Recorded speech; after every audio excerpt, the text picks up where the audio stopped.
Good morning, sir. Sir, we are coming from Times of India. We'd like to have an interview with you before we begin. What do you want to know? So, we'd like to know what exactly happened in the Big Billion Day.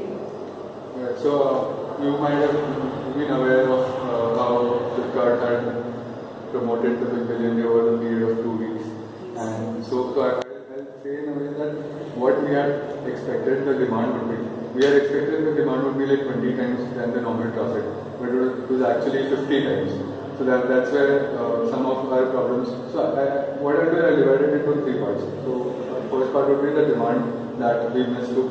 So what we thought was in a day there would be 20 peak times in which the demand would be high, but that was exactly opposite of it. It went up to 50 times. So that's where a lot of load was increased in our servers. Second point was we had put 5,000 servers just for the Big Billion Day for that particular day, but since the load was too high, it couldn't handle the load, and there were a lot of fluctuations because of the servers. So that led to the price fluctuation that you might have seen.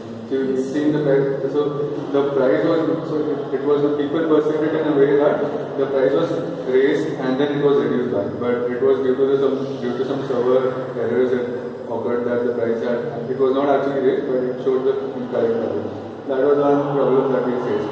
Then the other problem that we faced was during the promotions itself. So we had to promote it over the period of 2 weeks, and only the show time is very less. So all the promotional time goes into it, and then the show time is less. So all the people who were working for that, they were entirely working for that Big Billion Day process. But since the sales force was working in a different way, so what we had expected was exactly opposite. So that's the reason it was a.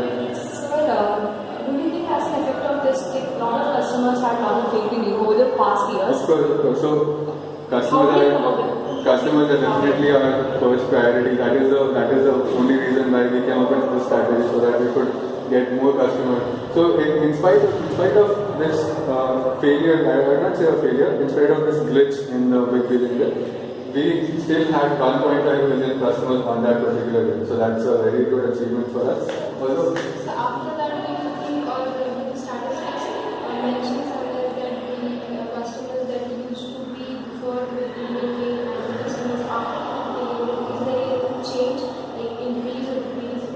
No, of course, there are a lot of new players coming in, there are a lot of new websites coming in. So we try to keep our customers loyal to us. So our customer priority is the first thing that we focus on, and the customer user experience that we provide them is the best. So this was one glitch that was because of the price fluctuations and unavailability of the products. So what we did was there were products ranging from 100 to 1 lakh, 150, 150,000. People had to choose from it, and we had a limited storage. People made complaints that the products were over within no time. But that was the reason because people actually bought those products, right? So people were actually looking for those products, and then we had a storage of 100 to 150,000. So products got sold. So that was. Okay. So do you have a plan of coming out with a new Big Billion Day? In case, what are the precautions that you have taken? Last time we faced some other issue. We tried to overcome that issue. We faced another issue this time. We will definitely overcome these issues and come up with the next Billion Day definitely for the next year. You never know what new issues you might face, but we'll still keep improving. But the thing is that as can see that the number of customers are purchasing the online is increasing later. So like we might be having a target, say X previously. See, I'll tell you the statistics. Okay, there are 110 million users who actually buy products. Okay, who are customers and who are online. Basically, you can say that they are online and they are logged in some of the other websites. Out of them, only 10 million users buy. That's like 10% of the people who actually are on internet. Out of the rest of the people who are there outside, as in who are not even using internet, only 10% of them who are using internet buy a product. So you see, there are 90% of people who we can talk to.